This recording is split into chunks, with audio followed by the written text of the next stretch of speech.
Is there any rhubarb? Let's make some rhubarb crumble. I've got my skillet over a medium heat and I've chopped the rhubarb into roughly centimetre pieces. It doesn't need to be too accurate. They will break down as they cook. And to that I'm going to add around about 150 grams of caster sugar. And we can also add the zest of 1 lemon.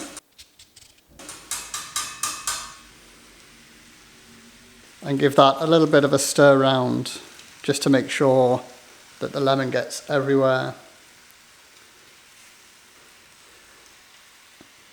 And I've also got 9 or 10 strawberries which were sitting in the fridge. They've started to go slightly soft, so we can put those in as well.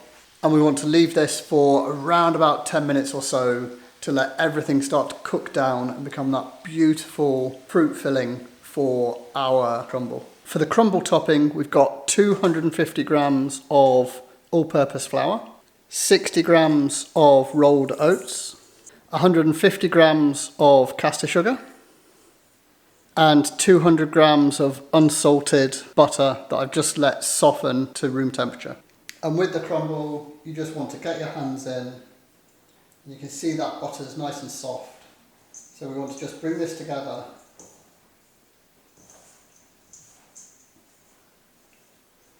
Using a pinching action to pinch the butter with all that flour and the oats and the sugar, making sure everything's nicely mixed.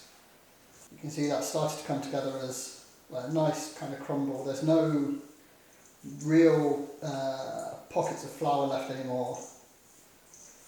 All that flour's got some kind of butter like attached onto it. So that's the kind of consistency you're looking at for your crumble. You can see there's some bigger bits, some smaller bits. It's nice and crumbly. There's a nice big chunky bit.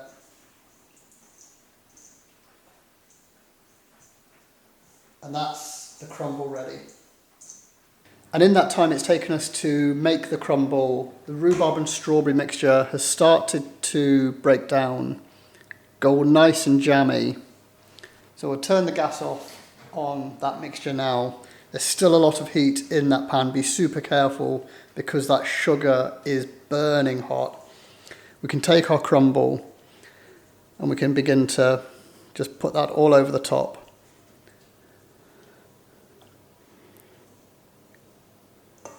And it looks like we've got a lot of crumble, but we want a nice thick layer on top because we've got that nice thick layer of rhubarb and strawberry on the bottom. So we'll put all this on top and gently coax it towards the edges. Try not to spill too much. Get this last little bit on.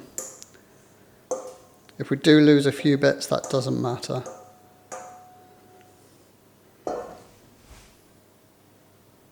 We'll put it into an oven which is preheated to 200 Celsius and it'll be in there for around about 35 to 45 minutes.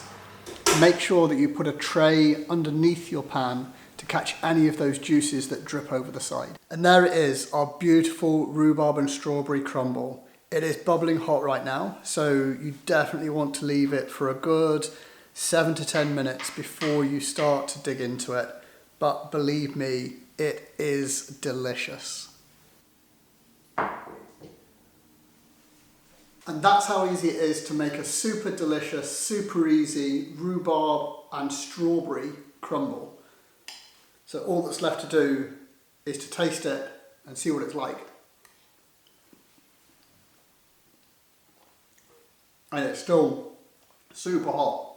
It's been out the oven for a good 10 minutes now, but it's still got a lot of heat in it. You've got the tartness of that rhubarb, some of that sweetness coming through from the strawberries, that beautiful crunch on top. Don't forget to put the rolled oats in because it gives that extra crunchiness and that extra bit of bite.